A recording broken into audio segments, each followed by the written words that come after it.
আজান নেই। তাহলে আজান শুধুমাত্র 5 ওয়াক্ত নামাজ, কয় ওয়াক্ত নামাজের জন্য? 5 ওয়াক্ত। সাথে সাথে জুমা, জোহরের পরিবর্তে তো জুমা, এটাতেও নিয়ে আসবে। এই 5 ওয়াক্ত নামাজ সঠিক সময় মানে ওয়াক্ত মতো যদি আদায় করি তখনও আজান দিয়ে নামাজ আদায় করতে হবে। যদি কাজা হয়ে যায়, নামাজগুলো ঠিক মতো সময় পড়তে পারি না, কাজা পড়তেছি, তখনও আজান দিতে হবে, মাসআলা আসবে। এই 5 ওয়াক্ত নামাজ আমি জামাতের সাথে পড়লেও আজান দিতে হবে, একাকী পড়লেও আজান দিতে হবে। এটা মৌলিক একটা কথা বললাম। মৌলিক কথা বলার পরে এখন ভেঙ্গে ভেঙ্গে মাসআলাগুলো বলবো। 5 ওয়াক্ত নামাজ যদি আমি মসজিদে পড়ি, কোথায়? মসজিদে পড়ি জামাতের সাথে, যদি একজন ব্যক্তিও হয় মসজিদে, কয়জন? একজন। এরকম অনেক মসজিদ আছে, নাই এলাকায় নাই, গ্রামে মুসল্লি নাই, কয়জন মুসল্লি? হয়তো ইমাম সাহেব একজনই, অথবা যিনি আজান দিয়েছেন কোনো ইমামও নাই, মুয়াজ্জিনও নাই, এক মুসল্লি আসছে, একাই তিনি নামাজ পড়বেন। যদি একজন হোক, দুইজন হোক, হাজার হাজার হোক, লাখ লাখ হোক, যদি মসজিদে নামাজ আদায় করে তাহলে অবশ্যই তাকে আজান দিতে হবে। কথার একটা মৌলিক মাসালা হলো। তাহলে মসজিদে যদি আমরা নামাজ পড়ি, একাকী পড়ি অথবা অনেক লোকে মিলে জামাতের সাথে পড়ি, কি দিতে হবে? আজান দিতে হবে। মসজিদ ব্যতীত যদি আমি ঘরে নামাজ পড়ি, অফিসে নামাজ পড়তেছি, আমার ফ্যাক্টরিতে আমি নামাজ পড়তেছি, কোনো ময়দানে আমি নামাজ পড়তেছি, তখন আজান দিতে হবে কি না? জরুরি মাসালা। কথাটা বলছেন? আচ্ছা, যদি এমন কোন এলাকার মহল্লার ঘরে নামাজ পড়ি, অথবা অফিসে নামাজ পড়তেছি, ফ্যাক্টরিতে নামাজ পড়তেছি, অথবা খালি ময়দানে আমি নামাজ পড়তেছি, হইতে পারে না? আচ্ছা, যদি মহল্লার মসজিদ আজান হয়ে থাকে, কি হয়ে থাকে?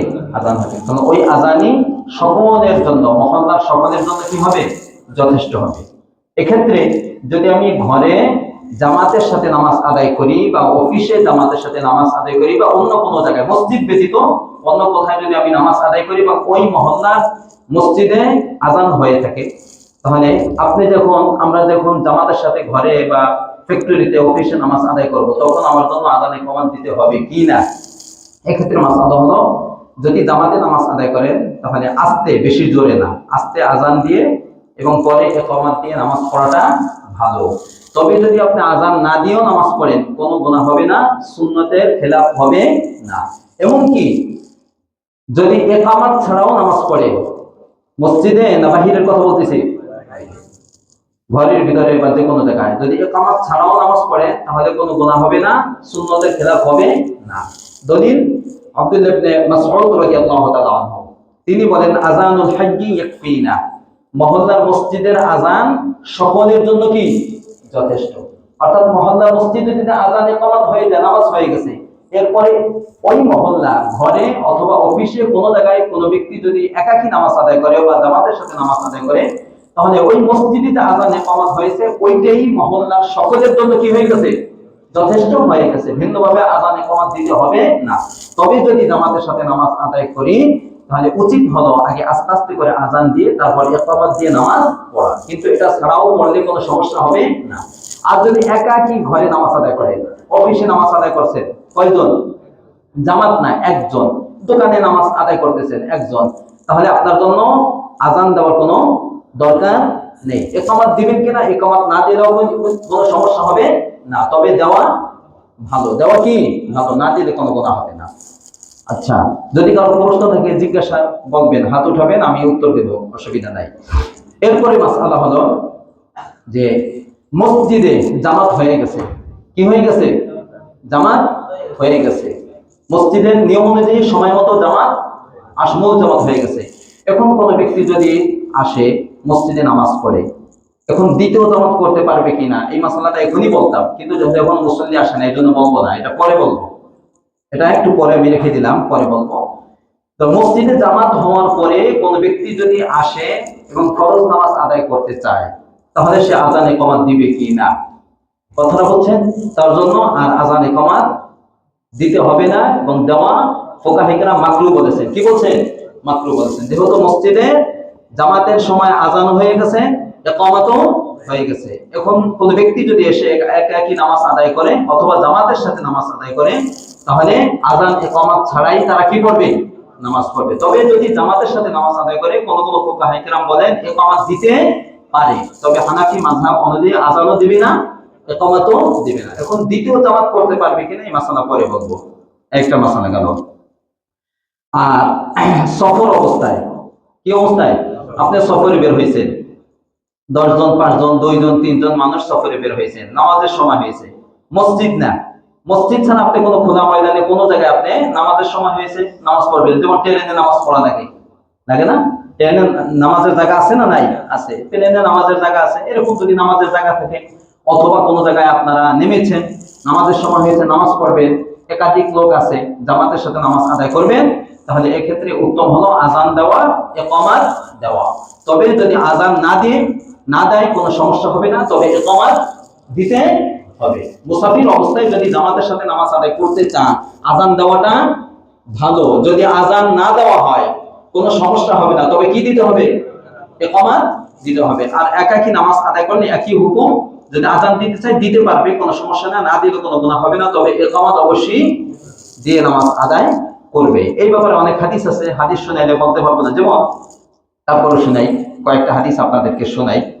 আল্লাহ রাসূল সাল্লাল্লাহু আলাইহি ওয়াসাল্লাম বলেন, মা মিন সালাসা ইল্লা ইউয়াযিনুন, মা মিন সালাসা লা ইউয়াযিনু ওয়া লা তুকামু ফীহিমুস সালাহ। তিনজন ব্যক্তি, কয়জন? তিনজন ব্যক্তি কোন স্থানে আছে, কিন্তু আযানও দেয় নাই, ইকামতও দেয় নাই। আল্লাহ রাসূল বলেন, ইল্লাস্তাহওয়াযা আলাইহিমুশ শাইতান, তখন ওই ব্যক্তিদের উপরে শয়তান নিজের প্রভাব বিস্তার করে। নাউযুবিল্লাহ বলেন। তিনজন ব্যক্তি আছে কিন্তু নামাজ পড়বে, আযানও দেয় নাই, ইকামতও দেয় নাই। এইজন্য উচিত হলো আযান দেওয়া, ইকামতও দেওয়া যদি মুসাফির অবস্থায় থাকে। আরেকটা হাদিস শুনেন, আল্লাহ রাসূল সাল্লাল্লাহু আলাইহি ওয়াসাল্লাম বলেন, ইয়া'জাবু রাব্বুকা মিন রা'i গানামিন ফি রা'সি শাযিয়াতিন বিজাবালিন। আল্লাহ রাসূল বলতেছেন, আল্লাহ রাব্বুল আলামিন বলেন এটা, যে তোমার রব খুব আশ্চর্য হয় ওই ব্যক্তির ক্ষেত্রে। কোন ব্যক্তি? যে ব্যক্তি ছাগল চড়ানোর জন্য কোন পাহাড়ের চূড়ায় উঠেছে, পাহাড়ের উপরে উঠে সে নামাজ পড়বে, নামাজের জন্য আজানও দিচ্ছে, ইকামতও দিচ্ছে, আজান দিয়ে ইকামত দিয়ে নামাজ আদায় করতেছে। ওই ব্যক্তিকে দেখে আল্লাহ রব্বুল আলামিন কি হন? আশ্চর্য হন। এবং কি বলতে থাকেন? ফায়াকুলুল্লাহু তাআলা, আল্লাহ রাব্বুল আলামিন ফেরেশতাদেরকে বলেন। আল্লাহ রাব্বুল আলামিন কাদেরকে বলবেন? আমাদের ফেরেশতাদেরকে বলেন, উনজুরু ইলা আবদি হাযা, ওই রাখাল যে ছাগল চড়ানোর জন্য পাহাড়ের চূড়ায় উঠে আযান ইকামত দিয়ে কি করতেছে? নামাজ পড়তেছে। তাহলে এটা মুসাফির, সে মসজিদে না মসজিদের বাইরে? একটা মুসাফির অবস্থায় ছাগল চড়াচ্ছে। ওই ব্যক্তিকে দেখো, ওই আমার বান্দার দিকে তাকাও তোমরা, দেখো যে ইউয়াযিনু ওয়া ইউকিমুস সালাহ, সে আযানও দিচ্ছে, ইকামতও দিচ্ছে, ইয়াখাফু মিন্নি, আর আমার ভয়ে এখানে সে নামাজ আদায় করতেছে, আমাকে ভয় করতেছে। এই কথা বলে আল্লাহ রাব্বুল আলামিন ফেরেশতাদেরকে সাক্ষী রেখে ঘোষণা দেন, ক্বাদ গফারতু লি আবদি ওয়া আদখালতুহুল জান্নাহ, আমি ওই বান্দার জিন্দেগীর সমস্ত গুনাহ তো মাফ করলাম, সাথে সাথে তার জন্য জান্নাত আমি বরাদ্দ করে দিলাম। তাহলে আযান ইকামত দিয়ে মুসাফির অবস্থায় যদি মসজিদ ছাড়া বাহিরে কোথায় নামাজ পড়ে, আযানও দেওয়া, ইকামতও দেওয়া উচিত। দুইটা হাদিস আপনাদেরকে শোনা, আরো হাদিস আছে অনেক, যাই হোক, এটা সফর অবস্থায় গেল। এখন কাজা নামাজ, এটা অক্তমত নামাজ পড়লে আযানের ইকামতের হুকুম কি এটা বললাম। অক্তমত নামাজ পড়তে পারেন না আপনি, কাজা হয়ে গেছে নামাজ, এরকম হইতে পারে না? বা আমাদের জীবনে অনেকের কাজা আছে, অনেক মানুষ আছে ওমরি কাজা বলেন, অতীতে নামাজ পড়েন নাই, এই নামাজগুলো এখন আমার জিম্মায় রয়ে গেছে, এই নামাজগুলো আমি পড়তেছি কাজা। অথবা আমি কোনো জায়গায় সফর অবস্থায় কোথায় যাচ্ছি, 2-3 ওয়াক্ত নামাজ পড়তে পারি নাই সময় মতো, তাহলে এই নামাজগুলো কাজা হয়ে গেছে। এই নামাজগুলো যখন আমি আদায় করব, কাজা নামাজ যখন আদায় করব, তখন আমাকে আযান ইকামত দিতে হবে কি না, তো জরুরি মাসালা এটা। আচ্ছা শুনেন, কাজা নামাজ যদি পড়েন আপনি, একাকী পড়েন, জামাতের সাথে পড়েন, কাজা নামাজও জামাতের সাথে পড়া যায়। যেমন ধরেন 4 জন মানুষ, 4 জনে জোহরের নামাজ কি হয়ে গেছে? কাজা হয়ে গেছে। এখন ওই জোহরের নামাজ 4 জন একসাথে পড়তে চায়, তাহলে জামাতের সাথে পড়া যাবে না? জি, পড়া যাবে, কোনো সমস্যা নাই। কাজা নামাজ, একই নামাজ যদি 10 জন মিলে একসাথে পড়েন, সবারই একই নামাজ কাজা হয়েছে, মাগরিবের নামাজ সকলের কাজা হয়েছে, তাহলে ওই কয়েকজন মিলে মাগরিবের নামাজ জামাতের সাথে আদায় করা যাবে। আচ্ছা, কাজা নামাজ জামাতের সাথে পড়েন, একাকী পড়েন, আযানও দিতে হবে, ইকামত দিতে হবে। বলেন কাজা নামাজ সময় কি দিতে হবে? আজান দিতে হবে, ইকামত দিতে হবে। তবে যদি আপনি ঘরে বসে একা একা নামাজ পড়েন বা মসজিদে বসে কাজা নামাজ পড়েন, তাহলে যদি মসজিদে আজান হয়ে যায় তখন আর দিবেন না। ঘরে বসে যদি পড়েন একাকি, তাহলে আস্তে আস্তে আজান দিবেন, ঠিক আছে? আর ইকামত দিয়ে নামাজ আদায় করতে হবে কাজা নামাজের ক্ষেত্রে। এই একটা মাসালা গেল। যদি 4-5 ওয়াক্ত নামাজ একসাথে আদায় করেন, যেমন ধরেন আপনার এখন সময় আছে, আধা ঘন্টা সময় আছে, আপনার জীবনে অনেক কাজা নামাজ আছে, আপনি 5 ওয়াক্ত নামাজ এখন পড়বেন, যোহর পড়বেন, আসর পড়বেন, মাগরিব পড়বেন, এশার পড়বেন, একসাথে কাজা নামাজগুলো পড়বেন। কয় ওয়াক্ত? উদাহরণস্বরূপ 5 ওয়াক্ত, বেশি হইতে পারে কম হইতে পারে, একাধিক নামাজ আপনি একসাথে একই জায়গায় পড়বেন। তখন কি প্রত্যেক কাজা নামাজের জন্য আজান ইকামত দিতে হবে কিনা? ফুকাহায়ে কেরাম বলেন হ্যাঁ, প্রত্যেক নামাজের জন্যই আপনি কি করবেন? আজানও দিবেন, ইকামতও দিবেন। তবে একটু ছাড় দিয়েছে, সেটা হলো যে প্রথম যে কাজা নামাজ পড়বেন তার জন্য আজান দিবেন, ইকামত দিবেন। আর বাকি আরো যে 4 ওয়াক্ত, 5 ওয়াক্ত, 10 ওয়াক্ত পড়বেন, এরপর লাগাতার পড়বেন, ওই বাকিগুলোর জন্য যদি আজান না দেন কোনো গুনাহ হবে না, না দিলে কোনো গুনাহ হবে না। তবে কি দিতে হবে? ইকামত। প্রত্যেকটা শুরুতে কি দিতে হবে? ইকামত। আর প্রথমটার শুরুতে আজান, ইকামত। বলেন আজান, ইকামত। বাকিগুলো শুধু ইকামত দিলেই চলবে, তবে আজান দেওয়াটা ভালো। যদি না দেন কোনো সমস্যা হবে না। মনে থাকবে তো? হাদিস নেন, অনেক হাদিস আছে। আল্লাহ রাসূলের জীবনে কোনো নামাজ কাজা হয়েছে? হয়নি। বলে হয়েছে, কয়েকবারই হয়েছে। একবার জিহাদের ময়দান থেকে আসতেছিলেন, আল্লাহ রাসূলের নিয়ম ছিল জিহাদের ময়দান থেকে যদি রাত হয়ে যেত তাহলে মদিনায় ঢুকতেন না, হঠাৎ করে মদিনায় ঢুকতেন না, পাশে কোথাও কোনো জায়গায় অবস্থান করতেন, সকালবেলা সকলে মিলে একসাথে মদিনায় ঢুকতেন। তো এরকম জিহাদের ময়দান থেকে আসতেছেন, রাত হয়ে গেছে, যে আমরা রাতটা মদিনার বাহিরে আমরা কাটাবো, সবাই ঘুমাবে, বিশ্রাম নেবে। তবে দায়িত্ব দিয়েছে একজনকে, বেলাল রাদিয়াল্লাহু তাআলা আনহু। কাকে? এই হাদিস আসলে হাসার হাদিস, কিন্তু বিস্তারিত বলা যাবে না। কাকে দায়িত্ব দিয়েছে? বেলাল রাদিয়াল্লাহু তাআলা, যে তুমি সকলকে পাহারা দিবে এবং নামাজের সময় হইলে আমাদেরকে ডাক দিবে। সকলে ঘুমাইছে, আল্লাহ রাসূল সহ সবাই বিশ্রাম করতেছে, অনেক কষ্ট করে আসছে জিহাদের ময়দান থেকে। কিন্তু বিলাল রাদিয়াল্লাহু তাআলা বসে বসে পাহারা দিচ্ছে, হঠাৎ করে ঘুম চলে আসছে, সকলে ঘুম, গভীর ঘুম। এদিকে সূর্য উঠে, সূর্যের আলো আল্লাহ রাসূল এবং সাহাবাদের চেহারার উপরে পড়তেছে। যখন চেহারার উপর পড়ছে তখন সকলে জাগ্রত হয়ে গেছে। তাহলে ফজর ওয়াক্ত আছে? কথা বলেন, শেষ না? এবং বুখারীর হাদিস, সহিহ হাদিস এটা। আল্লাহ রাসূল সাল্লাল্লাহু আলাইহি ওয়াসাল্লাম তাড়াতাড়ি বললেন যে এখান থেকে সরো, এখানে শয়তান আছে। কি আছে? শয়তান। এখান থেকে সরো।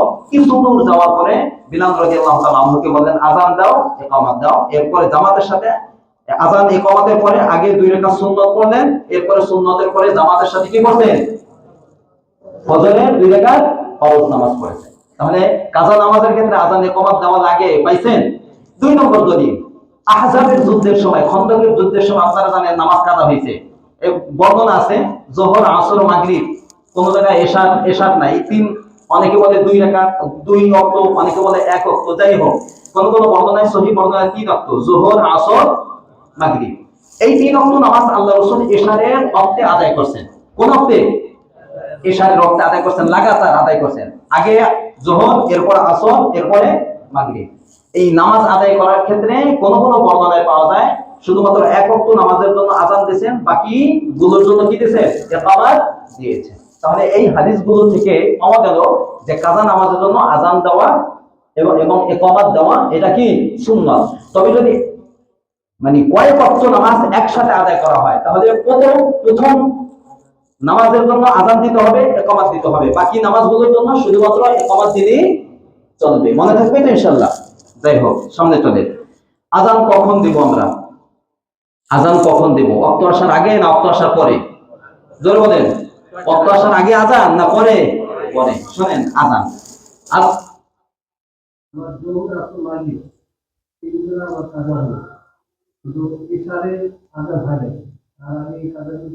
করতে পারবেন, অসুবিধা নেই।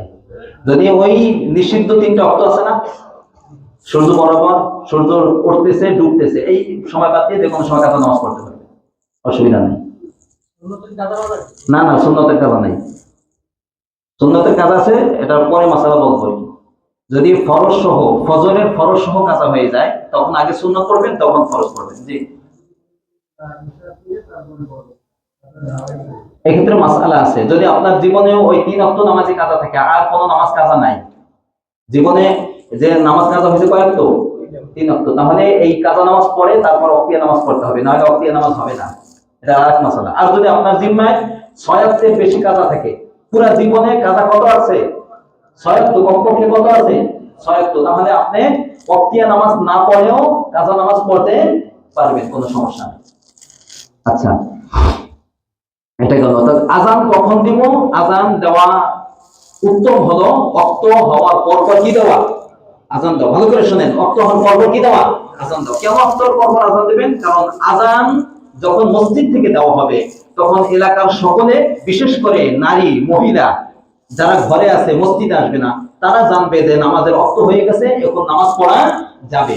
এই জন্য ওয়াক্ত হওয়ার সাথে সাথে কি দেওয়া? আজান দেওয়া। এটা নিয়ে মৌলিক একটা মাসলা। তবে আপনাদেরকে আমি গত জুমার আগের জুমায় বলছিলাম 5 ওয়াক্ত নামাজের মুস্তাহাব ওয়াক্তের কথা বলছিলাম না? বলছিলাম, মনে আছে? মুস্তাহাব ওয়াক্ত, যে জোহরের নামাজ শীতকালে আগে আগে পড়া, গরমকালে একটু ঠান্ডা হইলে পড়া, আসরের নামাজ সূর্য কিরণ পরিবর্তন হওয়ার আগে একটু বিলম্ব করে পড়া, মাগরিবের নামাজ আযানের পর পর পড়া, আর এশারের নামাজ রাতের 3 ভাগের 1 ভাগ পর্যন্ত বিলম্ব করে পড়া, আর ফজরের নামাজ একটু আলোকিত হইলে পড়া। এটা মুস্তাহাব ওয়াক্ত। মুস্তাহাব ওয়াক্ত মানে যখন নামাজ পড়লে নেকি বেশি হয়। মনে আছে আলোচনা? আচ্ছা, তাহলে এখন শোনেন, এই যে 5 ওয়াক্ত নামাজের যে মুস্তাহাব ওয়াক্ত আছে, এই মুস্তাহাব ওয়াক্ত অনুযায়ী যখন নামাজ দাঁড়াবে এর 15 মিনিট আগে আজান দেওয়াটা ভালো। কি বলছি বলেন? 15 মিনিট মানে কখন? 15 মিনিট মুস্তাহাব ওয়াক্তের প্রতি লক্ষ্য রেখে এর আগে 15 মিনিট আগে আজান দেওয়াটা ভালো। আমাদের দেশে আধা ঘন্টা আগে আজান দেয়, অনেক আজান আছে। আচ্ছা, আধা ঘন্টা আগে যদি আজান দেয়, যারা এই আজান গুলো শুনবে, ধরেন কাজকর্মে আছে, অনেক সময় দেখা যায় আধা ঘন্টা আছে, পরে আস্তে আস্তে আমরা রেডি হয়ে যাব, দেখা গেল মনে নেই। কথা বলেন, কি নাই? মনে নেই, তখন কি সমস্যা হয়। এই জন্য এত দেরি করে এত আগে আজান দেওয়াটা কি না, উচিত না। কি বললাম? 15 মুস্তাহাব ওয়াক্তের প্রতি লক্ষ্য রেখে যে এখন কি দাঁড়াবে। যেমন ধরেন জোহরের নামাজ আমরা পড়ি কয়টায়? 1টা 15 মিনিটে। তাহলে উত্তম হলো 1টা 15 মিনিট যদি মুস্তাহাব ওয়াক্ত অনুযায়ী আমরা নামাজ পড়ি, তাহলে এর 15 মিনিট আগে মানে 1টা আজান দেওয়াটা কি উত্তম। এটাতে 4 ওয়াক্ত নামাজের জন্য। কয় ওয়াক্ত? 4 ওয়াক্ত নামাজের জন্য। শুধু মাগরিবের তো ওয়াক্ত হইলে আজান দেবেন, মাগরিবে ওয়াক্ত হওয়ার সাথে সাথে আজান দিতে হবে। মনে থাকবে এই কথাটা? আল্লাহ তৌফিক দান করুন। এখানে একটা মাসালা হলো গুরুত্বপূর্ণ, আজান ও ইকামতের মাঝে কতটুকু সময় বিলম্ব করা। আজানের পরে যে নামাজ দাঁড়ানোর মাঝখানে, ইকামতের মাঝখানে কতটুকু সময় বিলম্ব করা যাবে। এক্ষেত্রে যে মাসালা বলে ফেলছি, কয় মিনিট? 15 মিনিট। হাদিসের মধ্যে আসছে, আল্লাহ রাসূল বিলাল রাদিয়াল্লাহু তাআলা আনহুকে বলেন, ইজআল বাইনা আযানিকা ওয়া ইকামাতিকা কদরা মা ইয়াফরুগুল আকিলু মিন আকলিহি ওয়া শারিবু মিন শুরবিহি ওয়াল মু'তাসিব ইযা দাখালা লিকাদাই হাজা। আল্লাহ রাসূল বলেন, কোন ব্যক্তি খাবার খাচ্ছে, কোন ব্যক্তি পান করতেছে, বা কোন ব্যক্তি প্রয়োজন দেখা দিচ্ছে বা চলে যাবে, বা বেশি একটা প্রয়োজন দেখা দিচ্ছে, সেই জন্য এই কাজগুলো সেরে এসে জামাতের সাথে নামাজ আদায় করে এতটুকু সময় হাতে রেখে ইকামত দেওয়া আযানের পরে। এই হাদিস থেকে ফুকাহে কেরাম বলেন কয় মিনিট? 15 মিনিট। কয় মিনিট? 15 মিনিট। বাকি 4 ওয়াক্ত নামাজের জন্য, মাগরিব ব্যতীত বাকি 4 ওয়াক্ত নামাজ আযান ও ইকামতের মাঝে ব্যবধান হওয়া উচিত কতটুকু? 15 মিনিট। তবে কোনো প্রয়োজন দেখা দিলে আগেও আযান দিতে পারে, অসুবিধা হবে না। মাগরিব বলেন, কি বলছি? মাগরিবের মাঝে আযানের পরে ইকামত মানে নামাজ দাঁড়ানোর মাঝখানে কতটুকু সময় বিলম্ব হবে? এই ক্ষেত্রে ফুকাহে কেরাম ইল্লাল মাগরিব, আল্লাহ রাসূল বলেন মাগরিবে 15 মিনিট পড়তে পারবে না। তাহলে মাগরিব কতটুকু? ফুকাহে কেরাম বলেন, আমাদের মাযহাবের ইমাম আবু হানিফা রাহিমাহুল্লাহ তাআলা বলেন 3 আয়াত পড়তে যতটুকু সময় লাগে। কয় আয়াত? মাগরিবের আযান হবে, এরপর 3 আয়াত পড়তে কয় মিনিট সময় লাগে বলেন আপনারা? 4-5 মিনিট বলে।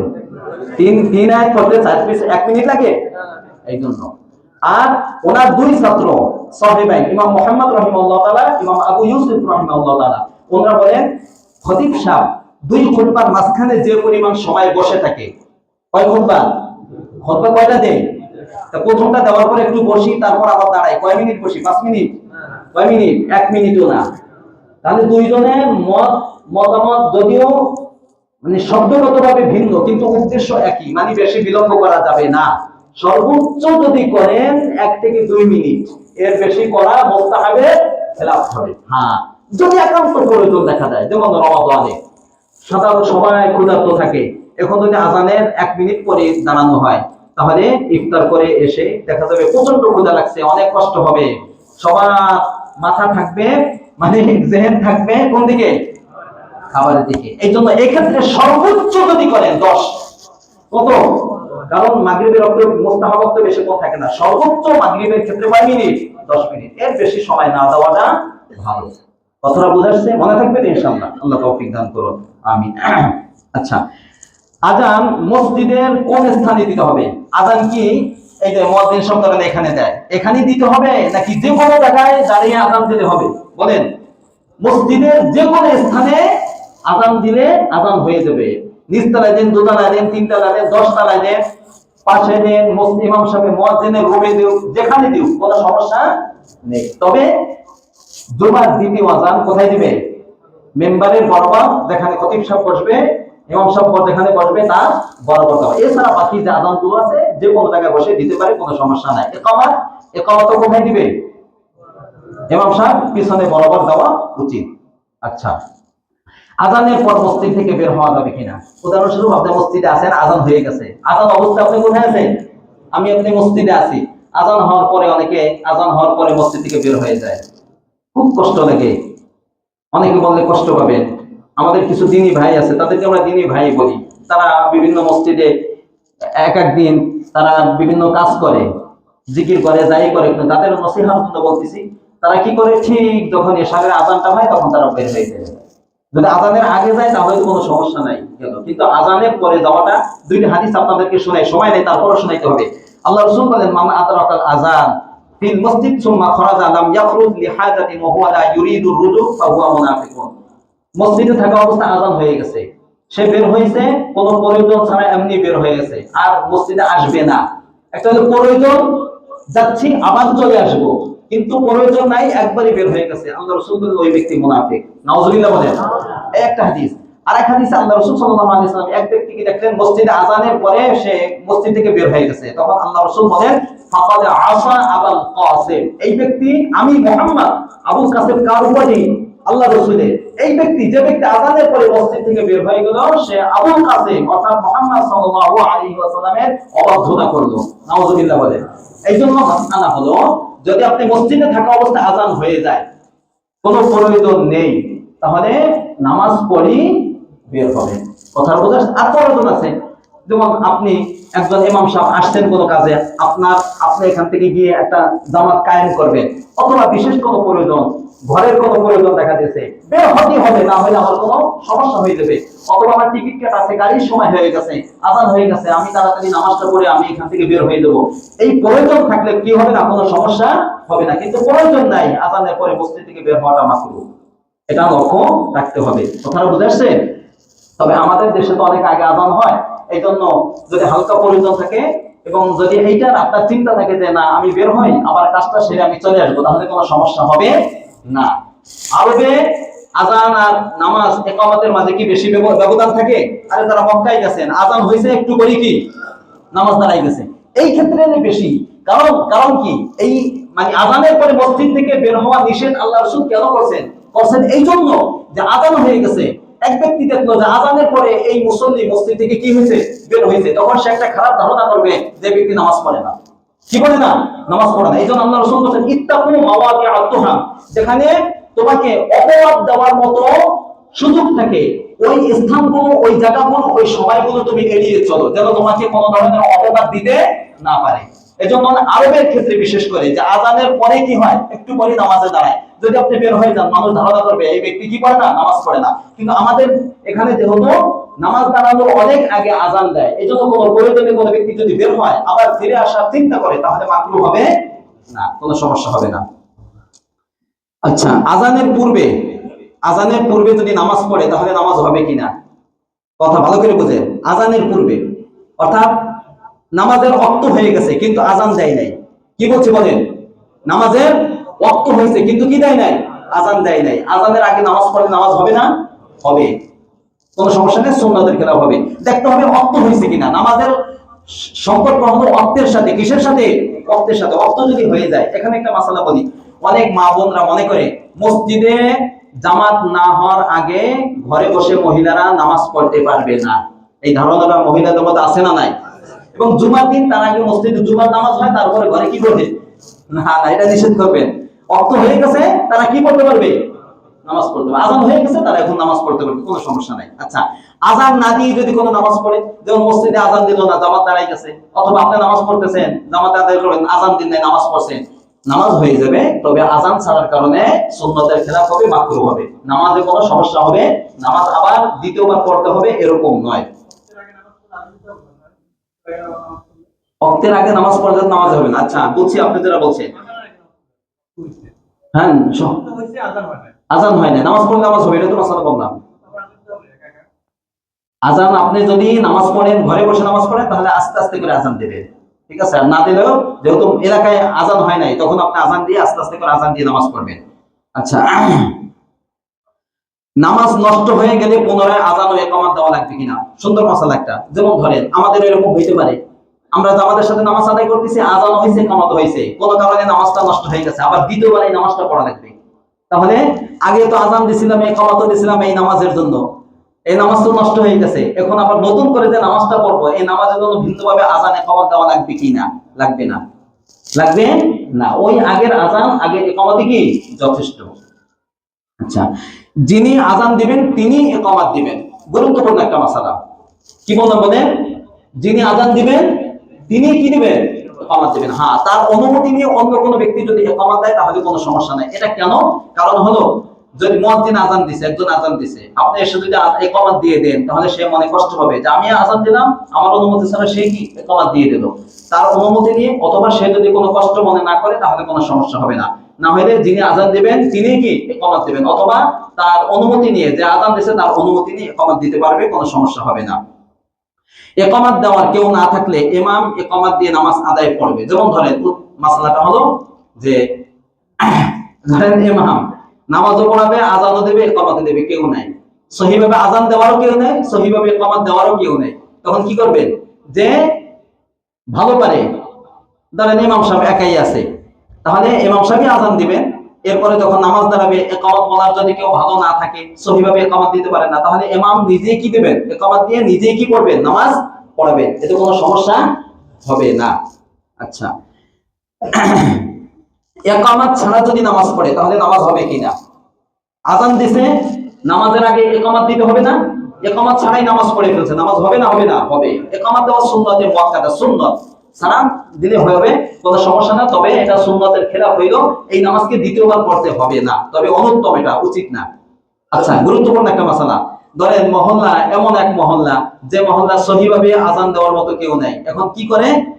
রেকর্ড করে, আজান রেকর্ড করে, বা রেকর্ডিং আজান আছে না, ওই আজান এনে মোবাইল দিয়ে অথবা কোনো রেকর্ড দিয়ে মাইকে ছেড়ে দিল, এই আজান হবে?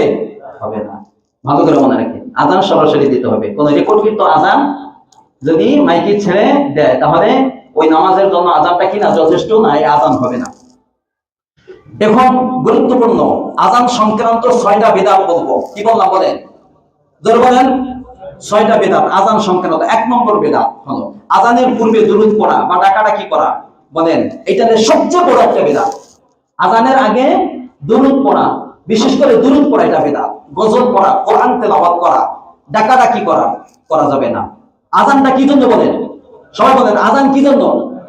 আজান হলো নামাজের জন্য, ডাকার জন্যই যে সিস্টেম, সেটার নাম কি? আজান। এর আগে ভিন্ন ভাবে নতুন করে কোনো কিছু আপনি উদ্ভাবন করতে পারবেন না, যেটা আল্লাহ রাসূলের যুগে ছিল না, সাহাবাদের যুগে ছিল না। এই কথাটা ভালো করে মনে রাখবেন। আজান, আজানই নামাজের জন্য, ডাকার জন্য। এছাড়া ভিন্ন ভাবে ডাকবেন, গজল বলে ডাকবেন, কিরাত বলে ডাকবেন, অথবা দুরূদ পড়ে ডাকবেন, এরকম কোন শরীয়ত সম্মত না, এটা বেদাত, সুস্পষ্ট বেদাত। 1 নম্বর বেদাত। 2 নম্বর, আজান ও ইকামতের মাঝের সময় নামাজের জন্য, নামাজের জন্য ডাকা। জামাতে 10 মিনিট আছে, আজানের ইকামতের মাঝখানে যে সময়টা থাকে, ডাকে না, ভাই আসেন 10 মিনিট আছে, ভাই আসেন, জামাতে 5 মিনিট আছে, কোনো কিছু করা যাবে না। এতে আজানের আহমিয়ত, গুরুত্ব কমে যাবে। কি বললাম বলেন? না, মানুষকে, এলাকার মানুষকে মসজিদের জন্য, জামাতের জন্য ডাকার জন্যই আজান শরীয়ত সম্মত। এই আজানই যথেষ্ট।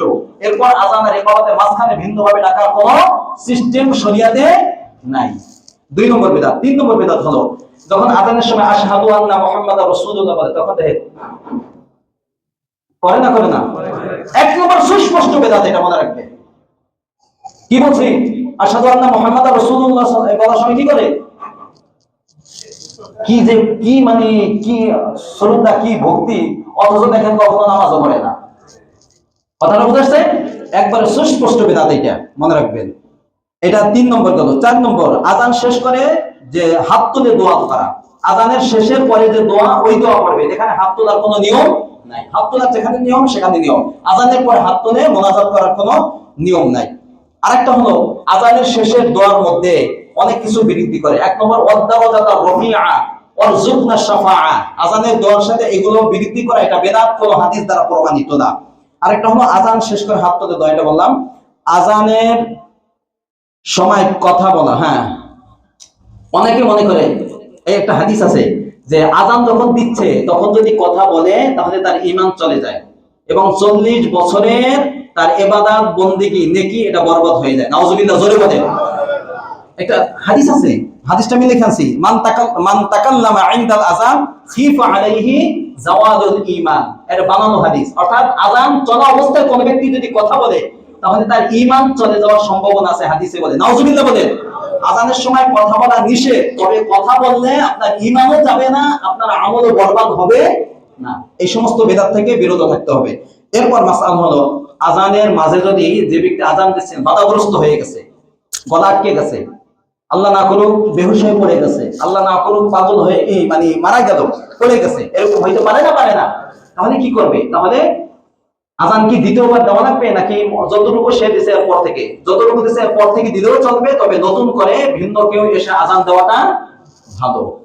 এই মোটামুটি আজান ইকামত সংক্রান্ত কিছু মাসালা। এখন আজানের জবাব আমরা কিভাবে দেব?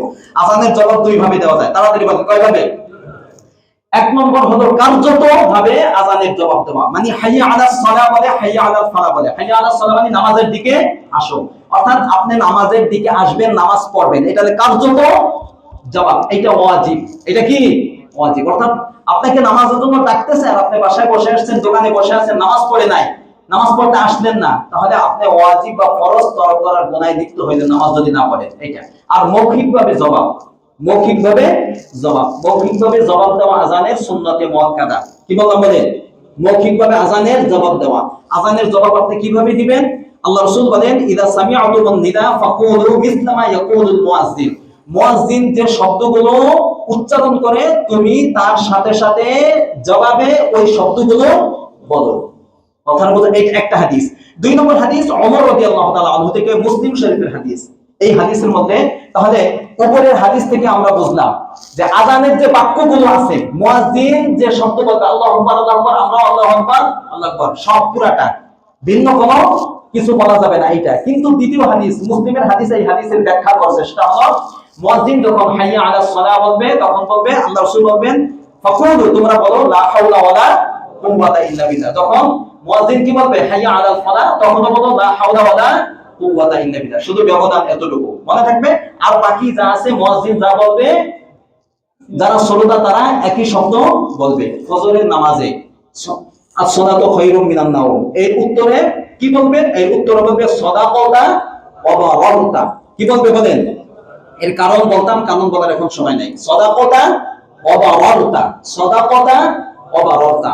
আর হাইয়া আলাস সালার সময়, হাইয়া আলাল ফালার সময় লা হাওলা ওয়ালা কুওয়াতা ইল্লা বিল্লাহ। আর বাকি যে শব্দগুলো আছে মুয়াজ্জিন যা বলবে হুবহু তাই বলবে। যদি এরকম বলতে পারেন, আল্লাহ রাসূল আপনার সম্পর্কে 2টা সুসংবাদ দিয়েছেন। 1 নম্বর দাখালাল জান্নাহ, ওই ব্যক্তি সাথে সাথে জান্নাতে প্রবেশ করবে মৃত্যুর পর। সুবহানাল্লাহ বলেন। 2 নম্বর হলো ফালাহু মিসলু আজরিল মুয়াজ্জিন। মুয়াজ্জিন আযান দিলে নেকি পায় না, পায় না? তার আযানের আওয়াজ যত দূর যায় তত দূর পর্যন্ত যা কিছু থাকে সবকিছু কাল কিয়ামতের ময়দানে তার জন্য সুপারিশ করবে। তাহলে যে ব্যক্তি মুয়াজ্জিনের এই শব্দগুলো শুনে, আযান শুনে জবাব দিবে, তার ক্ষেত্রেও একই ধরনের নেকি। সুবহানাল্লাহ বলেন। এটা আযানের জবাব। ঠিক আছে? আচ্ছা, আযানের জবাব তো এইভাবে আপনি দিবেন। আযান হয়ে গেছে, জবাবও দিয়েছেন। আযানের পরে 4টা কাজ। কয়টা? কয়টা জোরে বলেন, কয়টা? চারটা। এক নম্বর আল্লাহ রাসূলের উপর দুরূদ। বলেন দুরূদ আগে না পরে? পরে। এই যে এখন দুরূদ, এখন দুরূদ আল্লাহ রাসূল সাল্লাল্লাহু আলাইহি ওয়াসাল্লাম হাদিস এখন বলে শোনানোর মতো সময় নাই। তাহলে আজানের পরে কয়টা কাজ? জোরে বলেন কয়টা? এক নম্বর কার উপরে দুরূদ? আল্লাহ রাসূলের উপরে দুরূদ। দুই নম্বর হলো আজানের পরে নির্দিষ্ট দোয়া, আল্লাহুম্মা রাব্বা হাযিহি দাওয়াতিত তাম্মা ওয়াস সালাতিল কায়িমা আতি মুহাম্মাদানিল ওয়াসিলাতা ওয়াল ফাদিলা ওয়াবআসহু মাকামান মাহমুদানিল্লাযী ওয়া'আদতা। এই পর্যন্ত সহিহ হাদিস দ্বারা প্রমাণিত। আরেকটা হাদিস দ্বারা প্রমাণিত আছে ইন্নাকা লা তুখলিফুল মিআদ। এছাড়া বাকি কোন শব্দ মাঝখানে বৃদ্ধি করা যাবে না। যদি এইভাবে আজানের পরে দ্বিতীয় এই কাজটা করেন, আল্লাহ রাসূল বলেন হাল্লাত লাহু শাফাআতি ইয়াউমাল কিয়ামা। আজানের পরে দুরূদ পড়লো, দুরূদের পরে এই দোয়াটা পড়লো, ওই ব্যক্তির জন্য কাল কিয়ামতের ময়দানে তার জন্য সুপারিশ করা আমি রাসূলের জন্য ওয়াজিব হয়ে যায়। দিবেন না? পড়বেন? তিন নম্বর, চার নম্বর কাজ। তিন নম্বর কাজ হলো কালিমাতুশ শাহাদা পড়া। চার নম্বর কাজ হলো রাদিতু বিল্লাহি রাব্বাও ওয়া বি মুহাম্মাদির রাসূলা ওয়া বিল ইসলামি দীনা। এই শব্দগুলো একটু ভিন্নভাবে আসছে এখানে। এই দুইটা কাজ করা, দুইটা হাদিস দ্বারা প্রমাণিত।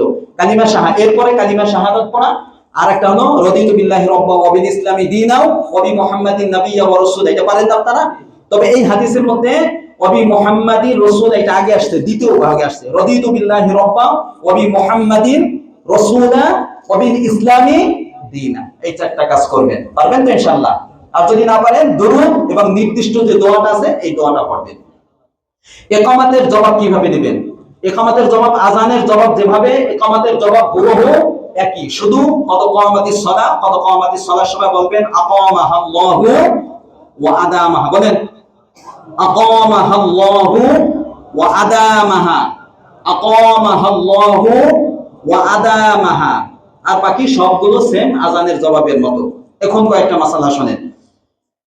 মুয়াজ্জিন যখন আজান দিবে আমরাও তার সাথে সাথে আমরা আজানের জবাব দিব। কিন্তু কখনো দেখা গেল যে আমার মনে নাই বা কামে ব্যস্ত আছি, কর্মে ব্যস্ত আছি, সাথে সাথে আমি তার আজানের উত্তর দিতে পারি নাই। শেষে এসে যখন আজান শেষ হয়ে গেল তখন মনে পড়ছে আমি তো আজানের জবাবগুলো আমি দিলাম না। এখন কি আপনি একসাথে দিতে পারবেন সবগুলো? হ্যাঁ পারবেন, কোনো সমস্যা নাই। একসাথে আল্লাহু আকবার যে সিস্টেম এটা বলে আজানের জবাব দেবেন, এরপর নির্দিষ্ট দোয়াগুলো পড়বেন, কোনো সমস্যা হবে না। আজান চলাকালীন সময় যদি আপনি কোরআন তেলাওয়াত করেন, কোন জিকির করেন, সব কিছু বন্ধ করে আজানের জবাব দেবেন। এটা নিয়ম। কোরআন তেলাওয়াত দর্স পড়াচ্ছেন, হাদিসের দর্শে আছেন, হাদিস পড়াচ্ছেন, তখনও হাদিসের দর্শ বন্ধ করে, কোরআন তেলাওয়াত বন্ধ করে, জিকির বন্ধ করে, কথাবার্তা বন্ধ করে, সবকিছু বন্ধ করে একমাত্র কাজ কি তখন? আজানের জবাব দেওয়া। কারণ আজান কি একটু পরপর হয় না দৈনিক 5 বার হয়? আপনি জিকির, কোরআন তেলাওয়াত, দর্স আপনি 24 ঘন্টা সব সময় করতে পারবেন, সুযোগ আছে। কিন্তু আজান তো সব সময় হয় না। এইজন্য সবকিছু বন্ধ করে আপনি আজানের জবাব দিবেন। আচ্ছা, আপনি যদি ইস্তেনজার প্রয়োজন হয় বা ওযুর প্রয়োজন হয়েছে, আজান চলতেছে, তাহলে উচিত হলো আগে আজানের জবাব দিয়ে তারপরে ইস্তেনজার ঢোকা, এরপরে ওযু শুরু করা। তবে কখনো যদি ওযু করতে থাকেন, আজান হচ্ছে, ওযু অবস্থায় আজানের জবাব দেওয়া যাবে, কোনো সমস্যা হবে না। তাড়াতাড়ি তাড়াতাড়ি এইটা আছে তো মাসালা শেষ হোক তারপরে আছে এটা। আচ্ছা, ওযুবিহীন এবং গোসল ফরজ অবস্থায় আজানের জবাব দেওয়া যাবে কি না? ওযু নাই এই অবস্থায় আজানের জবাব দেওয়া যাবে না যাবে না? যাবে। গোসল ফরজ হয়েছে আপনার উপরে, তখনও আজানের জবাব দেওয়া যায়। কারণ আজান এটা কোরআন না, কোরআন তেলাওয়াত করা যাবে না, কিন্তু আজান এটা জিকিরের অন্তর্ভুক্ত, এটা করা যাবে। মহিলা পুরুষ সকলেই আজানের জবাব দিবে। মহিলা যদি হায়েজ অবস্থায় থাকে, মাসিক অবস্থায় থাকে, তাহলেও তারা আজানের জবাব দিতে পারবে, কোনো সমস্যা নাই। বিভিন্ন স্থান থেকে যদি আজানের আওয়াজ আসে, একসাথে আসে না, এই মসজিদ ওই মসজিদ ওই মসজিদ একই জায়গা থেকে আজানের আসতেছে একই সাথে, আপনি কোনটার উত্তর দিবেন? আপনার মহল্লা যেটা আছে এবং যে আজানটা, মহল্লা না হোক, যে আজানটা আপনার সর্বপ্রথম কানে আসছে, যেটা সুস্পষ্ট ভাবে আপনার কানে আসতেছে, ওইটার একটা উত্তর দিলেই হবে। সবগুলোর উত্তর দেওয়া আপনার উপরে জরুরি না। আর যদি দেন তাহলে তো একটু বেশি হবে, কোনো সমস্যা নাই যদি পারেন, নাহলে একটা দিলেই চলবে। আচ্ছা, রেডিও বা টেলিভিশনে সম্প্রসারিত আজানের জবাব দেওয়া লাগবে না। কথার কথা আসছে, আজানের জবাব দিতে হবে না। খুতবার পূর্বে আজানের জবাব, এই যে একটু পরে খুতবা হবে, খুতবার আগে আজান দেবেন, এটা মৌখিকভাবে জোরে বলতে পারবেন না, যদি বলেন আস্তে আস্তে মনে মনে বলতে পারবেন, যেন অন্য কোনো ব্যক্তি না শুনে। আচ্ছা, আজান ও ইকামতের মাঝে দোয়া কবুল হয়। আজান আর ইকামতের মাঝখানে যে সময়টা থাকে, এই সময় কি হয়? দোয়া কবুল হয় তখন দোয়া করবেন। হাদিসের মধ্যে আসছে আদ-দুআ লা ইউরাদ্দু বাইনাল আযান ওয়াল ইকামা, আযান ইকামতের মধ্যে যে দোয়া করা হয় এটা ফিরিয়ে দেওয়া হয় না। আচ্ছা, ইকামতের পর সামান্য বিলম্ব হলে দ্বিতীয়বার আর ইকামত দিতে হবে কিনা? উদাহরণস্বরূপ মুয়াজ্জিন সাহেব ইকামত দিয়ে দিয়েছেন, ইকামত দিয়ে দিয়েছেন, ইকামত দেওয়ার পরে একটু বিলম্ব হয়েছে, 2 3 4 5 মিনিট বিলম্ব হয়েছে, এরপরে নামাজ শুরু করবে। তাহলে এই যে বিলম্ব হয়েছে, বিলম্ব হওয়ার কারণে কি ইকামত বাদ হয়ে গেছে? নতুন করে ইকামত দেওয়া লাগবে না? ইকামত দেওয়া লাগবে না। আচ্ছা, ওই ভাইয়ের মাসালা এখন অনেকের পক্ষ থেকে একজন জবাব দিলে জবাব আদায় হবে কি না? ভরপুর মজলিস, কথা বলেন, অনেক সময় অনেকে আছে এখানে আজান হচ্ছে, অথবা একটা মজলিসে আছে বা একটা বৈঠকে আছে, আজান হচ্ছে, তখন অনেকে বলে আমরা আলোচনা চালাইতে থাকি, তুমি সবার পক্ষ থেকে কি দাও? আজানের জবাব দাও। না, হবে না। সকলের মজলিস থামিয়ে সকলের আজানের জবাব দিতে হবে। ওই ব্যক্তি একজন দিছে, একজনের আদায় হবে, বাকিগুলোর আদায় হবে না। সকলের আজানের জবাব দিতে হবে। এই মাসালা? জি। আচ্ছা, আজানের সময় কুকুর ডাকাডাকি কেন করে? অনেকের প্রশ্ন না? হাদিসের মধ্যে আসছে আজান যখন শুরু হয়ে যায় তখন এই আজানের আওয়াজ যেন শয়তানের কানে না যায়, এই জন্য হাদিসের মধ্যে আসছে সে পিছনের রাস্তা দিয়ে বায়ু ছাড়তে ছাড়তে, বায়ু ছাড়ে, জোরে বায়ু ছাড়ে, যেন ওই বায়ুর আওয়াজে আজানের আওয়াজ তার কানে না আসে। কথাটা বোঝাচ্ছে? এগুলা ছাড়তে ছাড়তে সে দৌড়াইতে থাকে। এই দৌড়ানো যখন কি দেখে? ওই প্রাণীরা দেখে, বিশেষ করে কুকুর, কুকুরের দৃষ্টি শক্তি এবং শ্রবণ শক্তি খুব বেশি। যখন ওরা দেখতে থাকে, অনেক সময় দেখে, অনেক সময় দেখে না, যে পালাইতে থাকে ভিন্ন আকৃতিতে, শয়তানের আকৃতি ভিন্ন, অনেক রূপ থাকে, ওই রূপগুলো দেখবেন। যেমন দেখেন, কুকুর অপরিচিত কাউকে দেখলে ডাকাডাকি শুরু করে না? আপন কাউকে যাকে সবসময় দেখে তাকে দেখলে ডাকাডাকি করে না, কিন্তু অপরিচিত, এই শয়তান তো অপরিচিত তার থেকে, যখন সে দৌড়াইতে থাকে ভিন্ন রূপে, তখন সে ভয়ে ডাকাডাকি করে। কথাটা বুঝাচ্ছে? এই কারণে ডাকাডাকি করে। বাস, এটার মোটামুটি মাসালা গেল। এখন কারো এই সম্পর্কে কোনো জানার আছে কিছু? বলেন। একটা জিনিস জানার আছে, বলেন। এই যে জুম্মার যে খুতবা, খুতবার খুতবা না, আজান, তোমার কি জবাব দেওয়া লাগে? এটা তো বললাম, জবাব জোরে দিতে পারবেন না, দিলে একবারে আস্তে আস্তে কেউ যেন শুনতে না পারে আর মনে মনে দিবেন, ঠিক আছে? আচ্ছা, এখন জরুরি যে মাসালা সেটা শুনেন। দ্বিতীয় জামাত, মসজিদে জামাত হয়ে গেছে, মসজিদে জামাত হয়ে গেছে, এখন দ্বিতীয় জামাত করা যাবে কি না? গুরুত্বপূর্ণ একটা মাসালা। গত বুধবারে মাগরিবের নামাজ পড়ে বের হইতে পারি নাই, এখান থেকে শোনা যাচ্ছে যে বারান্দায় কি হচ্ছে? দ্বিতীয় জামাত হচ্ছে। আমার কিছু দিনী ভাই যাদেরকে অনেক মহব্বত করি, যারা মাসাল জানে, তারাও এরকম করে থাকে। দেখা যায় প্রায় মসজিদে দ্বিতীয় জামাত হচ্ছে। এই ক্ষেত্রে মতামত কি? সঠিক মাসালা হলো হানাফি মাযহাব না, শুধু আল্লাহ রাসূল থেকে প্রমাণিত হানাফি মাযহাব তো আছে, যে মসজিদের ইমাম মুয়াজ্জিন নির্দিষ্ট আছে এবং সময় মতো আজান হয়, সময় মতো জামাত হয়, ওই মসজিদে সময় মতো জামাত হওয়ার পরে দ্বিতীয় জামাত করা মাকরুহে তাহরিমি। কথাটা বুঝাচ্ছে? সময় মতো জামাত হয়ে গেছে, এরপরে দ্বিতীয় জামাত করাটা কি? কথা বলে না, মাকরুহে তাহরিমি, মানে অনেক বড় ধরনের মাকরুহ, হারামের কাছাকাছি। হানাফি মাযহাব বলে দলিল কই? দলিল নেন। আল্লাহ রাসূল সাল্লাল্লাহু আলাইহি ওয়াসাল্লাম একদিন আসরের আগে মদিনার বাহিরে গেছিলেন। মদিনার বাহিরে গিয়ে আস্তে আস্তে একটু বিলম্ব হয়ে গেছে, এসে দেখেন যে মসজিদে নববীতে নামাজ কি হয়ে গেছে? শেষ। এরপরে আল্লাহ রাসূলের সাথে কয়েকজন সাহাবী ছিলেন, তিনি মসজিদে যান নাই, তিনি আরো ঘরের যে সমস্ত সাথী ছিল যারা নামাজ পড়েন তাদেরকে একত্রিত করে ঘরে আল্লাহ রাসূল নামাজ পড়ছেন। এই হাদিসটি রাওয়াহু তাবরানী ফিল কাবীর ওয়াল আওসাত ওয়া রিজালুহু সিকাতুন। এই হাদিসের বর্ণনাকারী সমস্ত রাবীগুলো নির্ভরযোগ্য। তাহলে আল্লাহ রাসূল চাইলে আল্লাহর পরে যার স্থান, যার জন্য অনেক কিছু ছাড় আছে, তিনি তো পারতেন যে আবার যারা ছিল তাদেরকে নিয়ে মসজিদে নববীতে দ্বিতীয় জামাত করা। করছেন? কথা বলেন, করছেন? যারা বলে যে দ্বিতীয় জামাত করা যাবে, তারা একটা হাদিস দ্বারা দলিল দেয়। কি আজীব মানুষ, মানে হাদিস বোঝার মতো শক্তি থাকা লাগে, সে মেধা থাকা লাগে।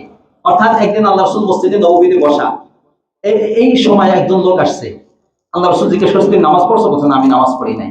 তখন জামাত হয়ে গেছে, মসজিদ নববীতে জামাত হয়ে গেছে। তখন আল্লাহ রাসূল বলছেন যে এই ব্যক্তির সাথে কেউ আছে যে তোমরা তার সাথে একজন শরীক হয়ে জামাতের সাথে নামাজ আদায় করবে, এবং জামাতের শরীক, জামাতের যে নেকি আছে, অর্থাৎ একাকী নামাজ পড়ার তুলনায় জামাতে নামাজ পড়লে কত গুণ? 27 গুণ।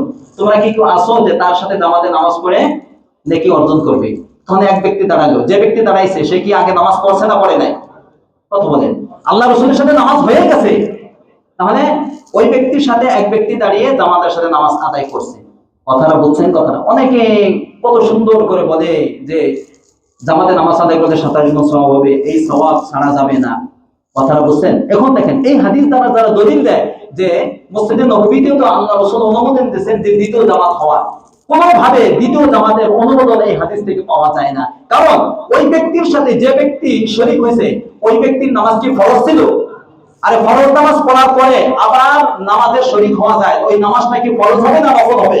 নফল হবে। নফল এক ব্যক্তি তার সাথে শরীক হয়েছে। কথা বুঝাচ্ছে? আচ্ছা, এইটা কি আল্লাহ রাসূলের জীবনে কয়েকবার ঘটছে না একবার? হ্যাঁ, কখনো কখনো যদি এরকম হয় যে জামাত হয়ে গেছে কিন্তু বিশেষ প্রয়োজনে কিছু মুসল্লি ওই জামাতে অংশগ্রহণ করতে পারে না বিশেষ একটা কারণে। কথাটা বুঝাচ্ছে? তাহলে বিচ্ছিন্ন ঘটনা এটা, কখনো কখনো, এটা সব সময় না, কখনো কখনো যদি এরকম হয়ে যায় দুই এক সময়, এটা প্রতিদিন নিয়মিত একটা নিয়ম বানানো যাবে না। এটা কখনো যদি এরকম হয়ে যায় যে তাদের জামাতে আসারও খুব আগ্রহ ছিল কিন্তু বিশেষ প্রয়োজনে তারা জামাতে অংশগ্রহণ করতে পারে নাই, তখন ফুকাহায়ে কেরাম বলেন যেখানে নামাজ হয়েছে ওই স্থানটা বাদ দিয়ে, মেহরাবের স্থানটা বাদ দিয়ে কোনো বারান্দায় বা অন্য কোনো জায়গায় যদি তারা জামাতের সাথে নামাজ আদায় করে তাহলে কোনো অসুবিধা হবে। কথাটা বুঝাচ্ছে? তবে এটা নিয়মিত কোনো নিয়ম বানানো যাবে না, তাহলে এই সমস্যা। বুঝাচ্ছে? আচ্ছা, এখন দেখা গেল যদি আপনি এটা করেন, এই অনুমোদনটা আপনি দেন, ফুকাহায়ে কেরাম কেন নিষেধ করছেন, আল্লাহ রাসূল কেন নিষেধ করছেন? কারণ ওই সমস্ত ফুকাহায়ে কেরাম কখনো বলে না যে জামাত যত বড় হবে তত নেকিও কি বেশি। কথা বলে, জামাতে লোক সংখ্যা যত বেশি নেকি তত বেশি না? কিন্তু যদি মহল্লার সকলে একই সাথে মসজিদে এসে জামাতের সাথে নামাজ আদায় করে তাহলে সওয়াব বেশি না কম? এখন যদি আপনি বারবার দ্বিতীয় জামাত, তৃতীয় জামাত, চতুর্থ জামাত, পঞ্চম জামাত, প্রথম জামাতের পরে অনুমোদন দিয়ে দেন তাহলে মহল্লার সকলের কাছে প্রথম জামাতের আহমিয়ত, গুরুত্ব কমে যাবে। যেটা অনুমোদন আছে প্রথম জামাতে অংশগ্রহণ না করলাম, আমরা কয়েকজন পরে কাজ কাম, যেমন দোকান কাস্টমার আছে বাস বেচাকেনা করি, কোনো সমস্যা নাই, যেহেতু দ্বিতীয় জামাতের কোনো সমস্যা নাই, কাস্টমারকে বিদায় দিয়ে সুন্দর করে সব কাজ থেকে ফারেক হইয়া এরপর আমরা যাই আবার নতুন করে কি করব, জামাতের সাথে নামাজ আদায় করব। এতে প্রথম জামাতে মুসল্লি বাড়লো না কমলো? বলে জোর বলেন, কমলো না বাড়লো? এবং প্রথম জামাতে যে ফজিলত বেশি, গুরুত্ব বেশি, জামাতে যত লোক হবে তত নেকি বেশি, এটা সব দূর হয়ে যাবে, আস্তে আস্তে এর গুরুত্ব কমে যাবে। এই জন্য ফুকাহায়ে কেরাম বলেন যে দ্বিতীয় জামাত করতে পারবেন, একান্ত যদি থেকে যায় তাহলে ভিন্ন কথা, যে মাসআলা বললাম। আর উচিত হলো যদি আপনি প্রথম জামাতের পরে আসেন একাকী নামাজ আদায় করবেন। কি নামাজ আদায় করবে? একাকী। আর যদি জামাতে আদায় করতে চান তাহলে একটা বাসায় যান, অন্য কোথায় যান, সেখানে গিয়ে আপনারা কি করেন, নামাজ আদায় করেন, কোনো সমস্যা নাই। আর যেটা বললাম যে আসারও খুব আগ্রহ ছিল, আসতে চায় কিন্তু পারে নাই, এক্ষেত্রে ঘটনা করবে কখনো কখনো, এটা প্রতিদিন এরকম করা যাবে না, তখন মসজিদের বাহিরে বারান্দায় বা যে কোনো জায়গায় কর্নারে দাঁড়িয়ে নামাজ জামাতের সাথে আদায় করতে পারবে। আর যে মসজিদে ইমাম মুয়াজ্জিন নির্দিষ্ট নাই, সময় মতো জামাত হয় না, এরকম আছে না? কিছু হসপিটালে আছে না ছোট ছোট মসজিদ, তারপরে রাস্তার পাশে, বাজারে, ফ্যাক্টরিতে, মার্কেটে থাকতে পারে না? পারে না। ওই সমস্ত জায়গায় আপনি কোনো সমস্যা নাই, যেহেতু সেখানে ঠিক মতো ইমাম মুয়াজ্জিন নাই, আযান ও ইকামত ঠিক মতো হয় না, তখন দ্বিতীয় জামাত করা যায়, কোনো সমস্যা হবে না। তবে সেই ক্ষেত্রেও বলছে যে একাকী পড়াটা ভালো যদি আগে জামাত হয়ে যায়। আর যদি মুসাফির হয়, মুসাফির 10-12 জন হয়েছে, মুসাফির সবাই মুসাফির, তারা প্রথম জামাত হওয়ার পরে দ্বিতীয় জামাত করতে চায়, সেক্ষেত্রে অনুমোদন আছে করার, বারান্দায় বা যেখানে প্রথম জামাত হয় নাই এমন জায়গায় করা যাবে। তবে তাদের ক্ষেত্রেও উচিত হলো একাকী নামাজ আদায় করা। আল্লাহ রাব্বুল আলামিন সঠিক মাসালা বোঝার তৌফিক দান করুন। বুঝে আসবে তো? আমল করতে পারবো তো? কিন্তু আজকে যে মাসালাটা আমার বলার সবচেয়ে আজকে দরকার ছিল সেই মাসালাটাই বলতে পারলাম না, সেটা হলো যে ইকামতের সময় ইমাম মুয়াজ্জিন কখন দাঁড়াবে, মুসল্লিরা কখন দাঁড়াবে, ইমাম সাহেব কখন নামাজ শুরু করবে, জানা দরকার আছে না? জি জি। এর ভুল আমাদের এলাকায় আছে। দেখবেন ইকামত চলে, বসে রয়েছে, ইকামত শুরু হয়েছে, দাঁড়ানো থেকে বসে যায়, বসে যায়, তখন হাইয়া আলাস সালাহ বলে তখন দাঁড়ায়। কথা বলেন, এইটা মাসালা যদি আলোচনা করি 10 মিনিটে হয়ে যাবে, কিন্তু 10 মিনিট সময় দিলে আপনারা বিরক্ত হবেন, যেহেতু শীতকাল সময় কম, এই জন্য আগামী দিনে আলোচনা হবে ইনশাআল্লাহ। আমরা দালিলিক আলোচনা করব, দলিল ভিত্তিক আপনার আলোচনা আগামী জুমায় শুনবেন ইনশাআল্লাহ। আল্লাহ রাব্বুল আলামিন আজকের জুমার যে মাসালাগুলো শুনলাম এগুলোর উপর আমাদের আমল করা, জানার এবং মানুষদেরকে শেখানোর, নিজে শেখার তৌফিক দান করুন। কারো কোনো মাসালা জানার আছে? বলেন কোন মাসালা? আচ্ছা জি বলেন।